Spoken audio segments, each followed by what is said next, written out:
Grabando.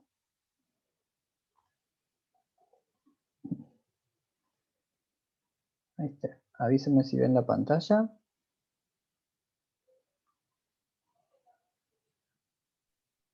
Sí, se ve. Ahora sí. Se ve. Bárbaro. Bueno, hoy vamos a continuar con lo que es base de datos. En la clase pasada vimos más o menos cómo está compuesta, qué se usa, qué partes tiene. Hoy vamos a ver lo que se llama el modelo de entidad-relación, que vendría a ser justamente para el modelado de una base o de los elementos a partir de una consigna. Bueno, esto tiene una estructura y una simbología específica a utilizar. Bueno, esto es lo que vamos a ver hoy. El modelo de entidad de relación, o se lo puede encontrar abreviado como MER, M-E-R. Bueno, esto fue ideado por Peter Chen, es un taiwanés que justamente se especializó en todo el diseño de bases de datos, y lo que provee es que sea mucho más fácil diseñar una base de datos, porque gráficamente uno va a tener visibilidad de cómo está formada, qué tablas tendríamos y cómo se relacionan entre sí los elementos de las tablas. Todo esto que vimos la clase pasada va a estar plasmado en forma gráfica. Se basa en la idea de que uno va escribiendo o va graficando en base a la percepción del mundo real o del problema en cuestión. Y tienes dos etapas. Una, el diseño conceptual, donde uno establece las reglas de negocio, por así decir, y luego en graficar el esquema este, a partir de objetos básicos que son las entidades y las relaciones, justamente. De ahí el nombre.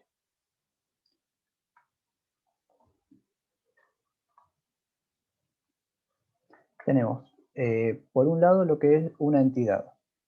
Vamos a llamarle esto a persona, lugar o cosa, o un concepto, o un suceso, puede ser, que sea de interés para la empresa o para la base de datos en sí. Y se diferencia unívocamente de cualquier otro objeto o cosa. O sea, yo voy a tener una entidad que puede tener distintas instancias, se le llama, pero son diferentes entre sí. Por ejemplo, si una persona, sí, hay muchas personas, pero cada persona se diferencia de las otras.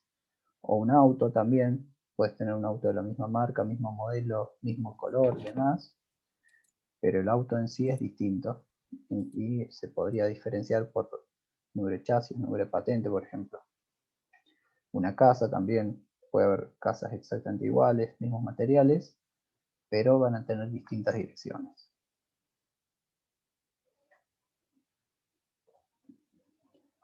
Las entidades tienen una característica que es que están representadas por atributos. Son los que definen sus características. Por ejemplo, una persona puede ser, se le puede dar los atributos de nombre, apellido, género, estatura, peso, color de ojos, lo que uno se le ocurra. A ver, un segundo. ¿Alguien estaba escribiéndome algo? ¿O no? Se me fue.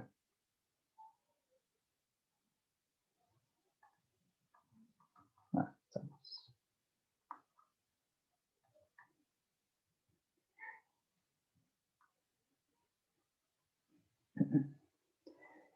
En el modelo de entidad-relación, las entidades se grafican con un rectángulo simplemente. Un rectángulo con el nombre dentro. Por ejemplo, entidad persona, entidad préstamo.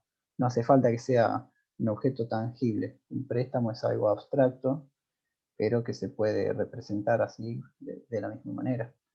Una materia, un auto.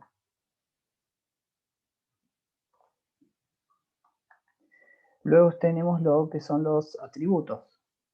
Dijimos que estos daban las características de la entidad. Justamente son una serie de valores que van a darle características o propiedades a cada entidad y a cada instancia de las entidades. O sea, dos entidades, por ejemplo, personas, pueden tener atributos distintos. Acá damos, por ejemplo, una entidad alumno. Y cada alumno tiene el atributo un ID, un nombre, una edad y un semestre en el que está cursando o inscripto. Entonces tenemos, bueno, ID 1, nombre Sofía, edad 18, semestre Josefina de 19 en el semestre 5. Y así tenemos múltiples instancias de los alumnos.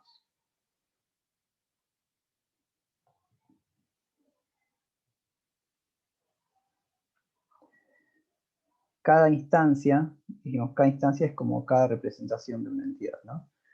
Va a tener valores específicos para cada atributo, de forma de que sea unívoca la identificación entre uno y otro, cosa de no haya dos instancias que tengan mismos valores. Es lo que acá. O sea, pueden tener varios valores repetidos, pero no todos iguales, para de alguna forma diferenciar unas de otras. Si no, prácticamente serían como clones. Y no está aceptado en el modelo de entidad-relación. Acá justamente es lo que decía acá. Siempre tiene que haber al menos uno o una combinación de atributos que identifiquen inequívocamente a cada instancia. Luego tenemos lo que son los atributos, se grafican, pues hay dos métodos aceptados, que es a la entidad le vamos sacando así como un rayita con una bolita en la punta para cada atributo. Por ejemplo, una persona tiene estos 4 atributos. O la otra es hacerlo con elipses, con el nombre del atributo adentro.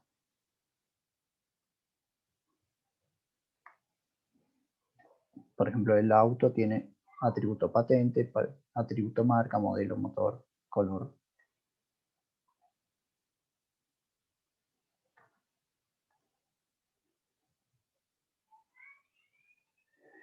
Vamos a decir que los atributos tienen un dominio también, que va a indicar qué tipo de datos almacena. Siempre piénsenlo como que esto es desde un punto de vista informático. Entonces, si volvemos al ejemplo acá, por ejemplo, una persona tiene un nombre y bueno, este va a ser un valor de tipo texto. La edad va a ser un valor de tipo numérico. Y así sucesivamente. Una patente va a ser una combinación entre letras y números.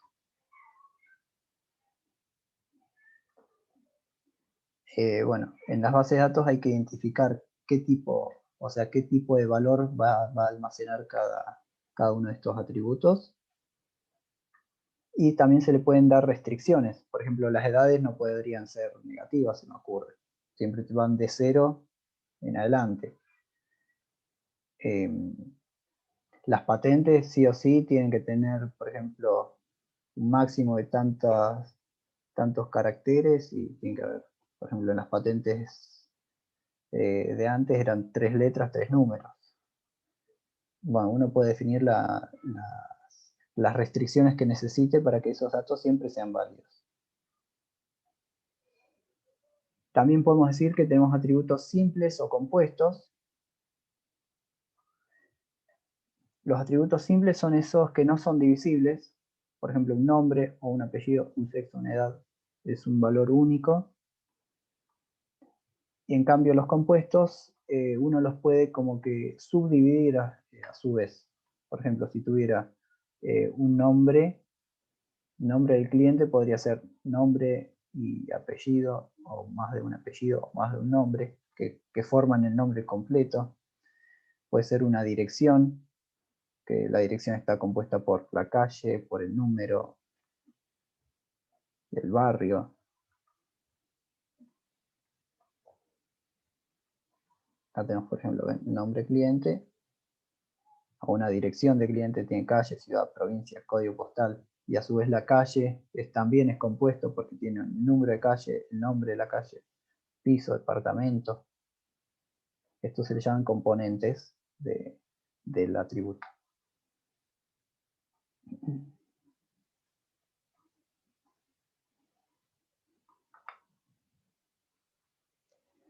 Y los atributos compuestos se grafican de la siguiente manera, también con la misma simbología de la línea con el circulito, que a su vez se subdivide, o también de la misma manera con las elipses.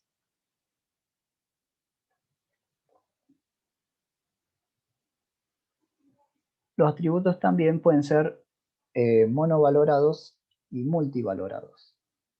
Como verán, el nombre significa en base a la cantidad de valores que pueden tomar. Por ejemplo, monovalorados es que solo aceptan un único valor para una misma entidad, ¿no? Por ejemplo, fecha de nacimiento. Una persona solamente tiene una única fecha.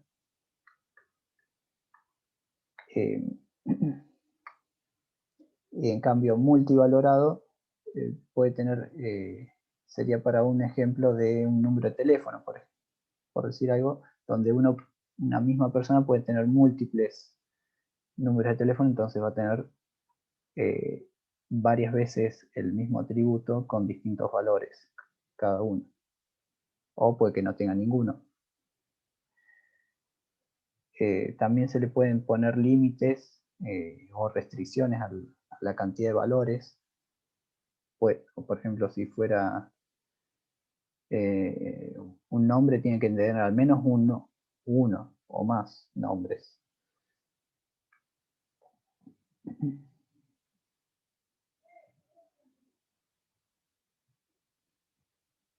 Y para graficarlo, en la primera notación es con una flecha en vez de una línea, flecha y circulito, o en la segunda notación es con una doble elipse, para indicar, por ejemplo, que esto puede aceptar múltiples valores para un mismo cliente, ¿no?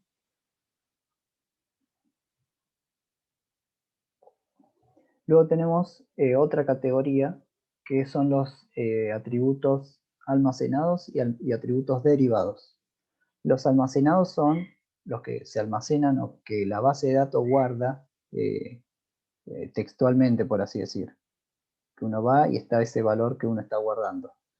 En cambio, los derivados son los que provienen del cálculo de otros atributos, que en ese caso no se almacena el valor, sino que cuando uno los necesita se vuelven a calcular, ya sea con una operación matemática o una operación de texto, depende del caso. Por ejemplo, eh, eh, acá tiene, bueno, un cliente que tiene préstamos. Puede tener más de un préstamo. Si necesito un atributo derivado, que es la cantidad de préstamos, lo que hago es contar la cantidad de préstamos que tiene ese cliente. Otros puede ser el nombre completo de un cliente, que lo formo a partir de los atributos, vendría a ser simples, del nombre y el apellido. Uniéndolos, tendría el nombre completo. La fecha de nacimiento es otro ejemplo, fecha de nacimiento y edad.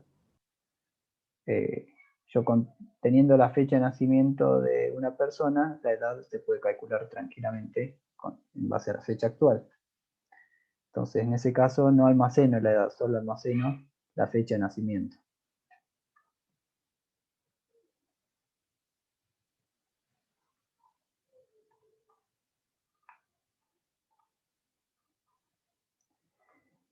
Y acá, bueno, cómo se marcan los atributos derivados es agregándole o la etiqueta, por ejemplo, la edad, que deriva de la fecha de nacimiento, o en la segunda notación con una elipse punteada. No se ve bien, pero tiene líneas punteadas, no es línea continua. En particular a mí me gusta más siempre la segunda notación, es más fácil por ahí de graficar y los programas son más fáciles de utilizar que con la otra, pero pueden usar una u otra indistintamente. Y después un concepto que es bastante importante es el tema de los atributos de valor nulo, que en base de datos se le llama null. Hay veces que una entidad no tiene valor para uno de los atributos, ya sea porque no aplica, en ese caso, por ejemplo, una persona, la entidad persona, y si tengo un campo que es título universitario, puede que no tenga un título. Entonces, en ese caso, la base de datos le completa como null, que es como el equivalente a un vacío. No es ni cero ni un espacio en blanco, es sin valor.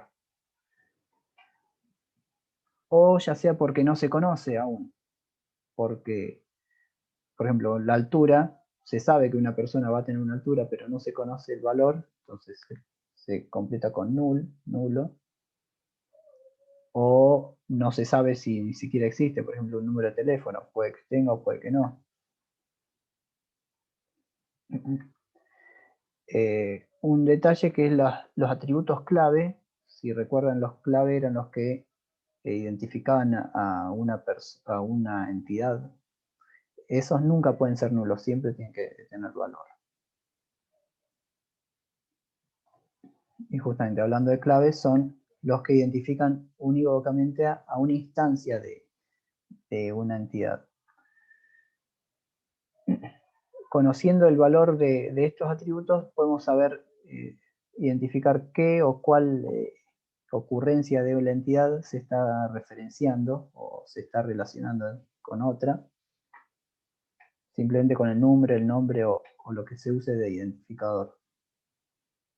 Y obviamente para mantener esto de la uniformidad y de inequivocidad, o como se diga, no se pueden repetir dos valores para una clave. Una clave siempre tiene que tener valores distintos para cada uno de los elementos.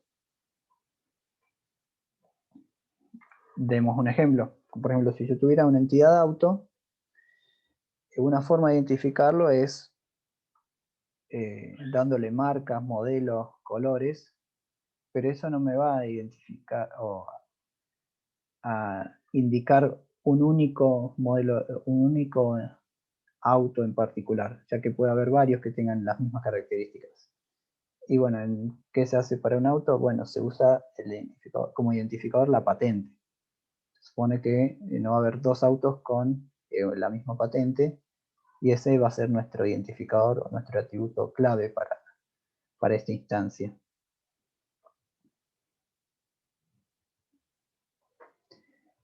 Y cómo se marca es o con un circulito relleno o usando las elipses con un subrayado.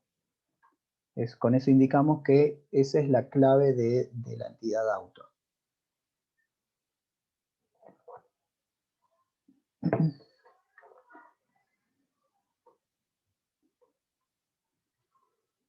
Fíjense, por ejemplo, si yo tuviera una tabla con distintos modelos de autos, podría tener marcas, modelos, motores y demás, pero no podría diferenciar entre el primero y el tercero, ya que comparten las mismas características. En cambio, agregándole la patente, solamente con la patente ya puedo saber a cuál de los dos me estoy refiriendo.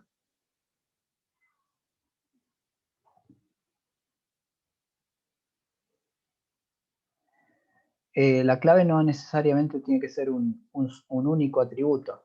Puede ser una clave compuesta, como se le llama, que requiera de dos atributos para identificar a una única entidad, a una única instancia de la entidad. Por ejemplo, si fuera un proyecto, va a tener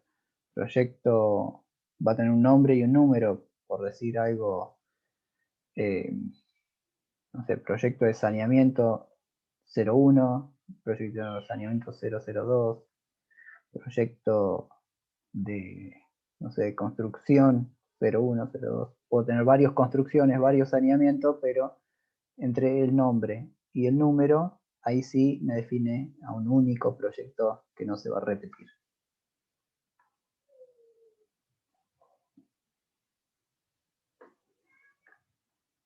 Acá me dice que en 10 minutos termina y nos volvemos a unir, ¿sí? La clave justamente se elige por el que diseña el modelo de base de datos o de relaciones para que cumplan la condición de identificar una única instancia. Por eso es muy importante saber seleccionar la clave primaria que va a tener la entidad. En estos casos por ahí es muy evidente, pero puede que no, en tablas por ahí más complejas, que no sean datos secuenciales y demás, puede ser que sea difícil establecer una clave primaria apropiadamente. Luego tenemos lo que son relaciones. O sea, este es el tercer elemento que vimos. Vimos primero las entidades, que eran los rectángulos, los atributos, que eran las elipses o los circulitos, y ahora vamos con las relaciones, que se grafican con rombos, y lo que hace es, corresponde o relacionan dos entidades distintas. Por ejemplo, tenemos una entidad persona y una entidad auto. ¿Qué relación le ponemos entre medio para relacionar una con otra? Y se me ocurre que sería la parte de posesión, por ejemplo. Entonces podemos decir que una persona posee un auto o el auto es de una persona. Normalmente se usa verbos o algo así, justamente para expresar qué tipo de relación tiene entre otras, una con otra.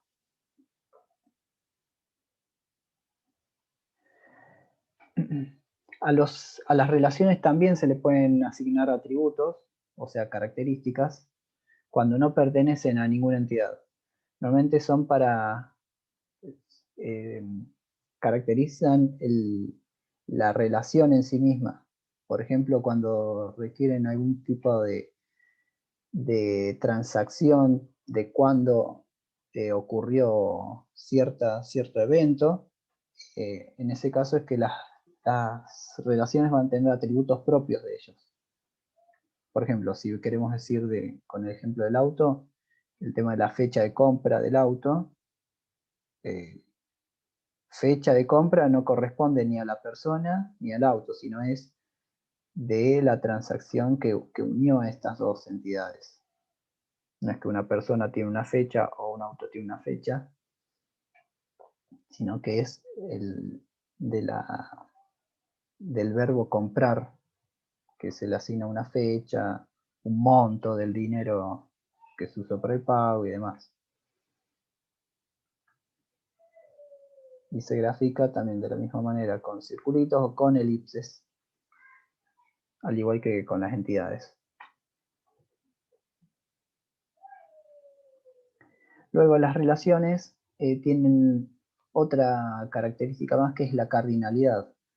Esto indica cuántas ocurrencias, la cantidad que se relaciona una entidad con la otra. Cuántas relaciones hay entre la entidad A y la entidad B. Por ejemplo, una persona podría comprar muchos autos, o 0, o 1, o 2, o n autos, pero un auto solo es comprado por una persona a la vez, ¿no? Obviamente después se puede vender de vuelta, pero un único evento de compra, el auto va a ser comprado por un individuo, y el individuo compró un auto, o puede, en un mismo evento puede comprar muchos autos. Entonces por eso se llama, acá se le asigna un 1, porque auto es, tienen que leerlo vendría a ser, si lo leemos de izquierda a derecha, la persona compra múltiples autos. Y de izquierda a derecha, o sea, de derecha a izquierda, el auto es comprado por una persona.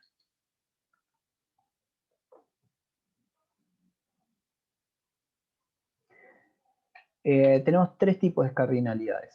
Cardinalidades 1 a 1 es cuando una única entidad del conjunto de origen se relaciona con una única entidad del conjunto de llegada.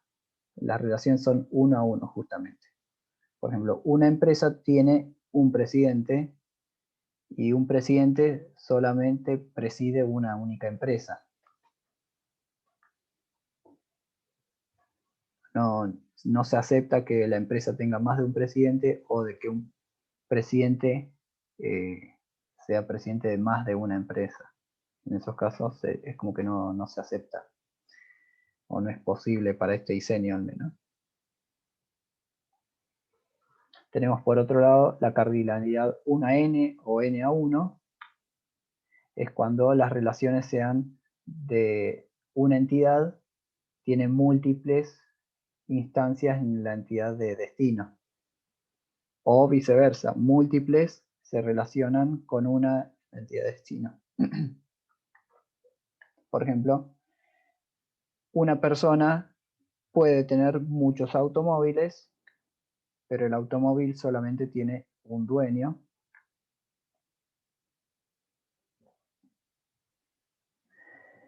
Y por último tenemos la cardinalidad NAM, o muchos a muchos también se le llama, donde es la relación de uno o más contra uno más del origen contra uno o más del destino. Por ejemplo,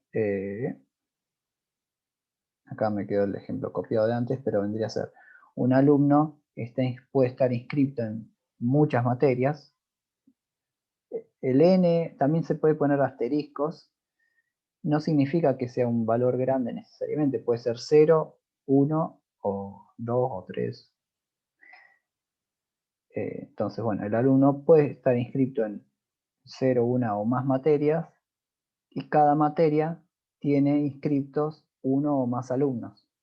¿Entienden cómo es la relación de un lado y del otro? Cambia el verbo que se usa en la relación. Si lo leo para un lado se dice inscripto y para el otro se diría tiene inscriptos o en el caso del auto posee o es poseído.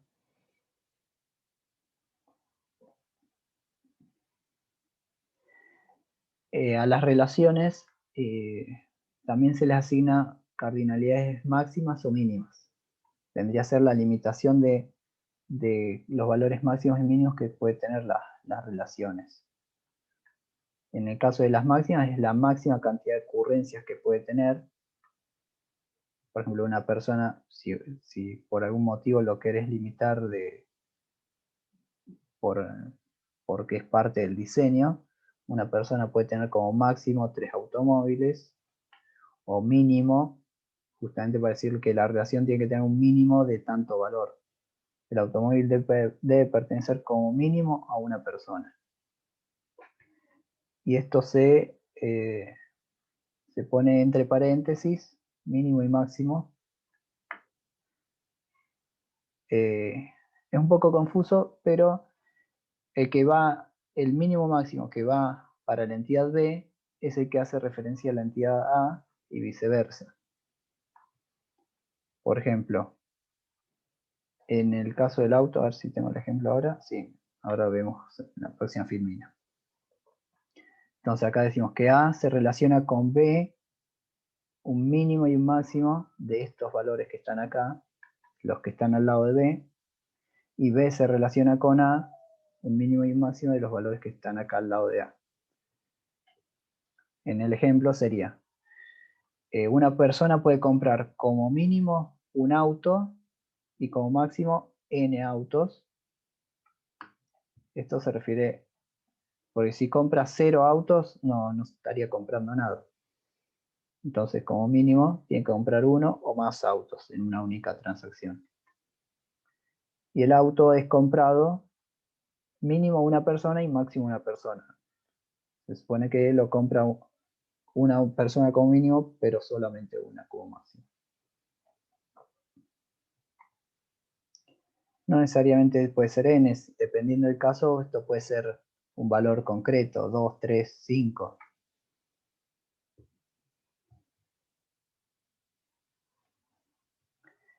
Volvemos a lo que eran entidades.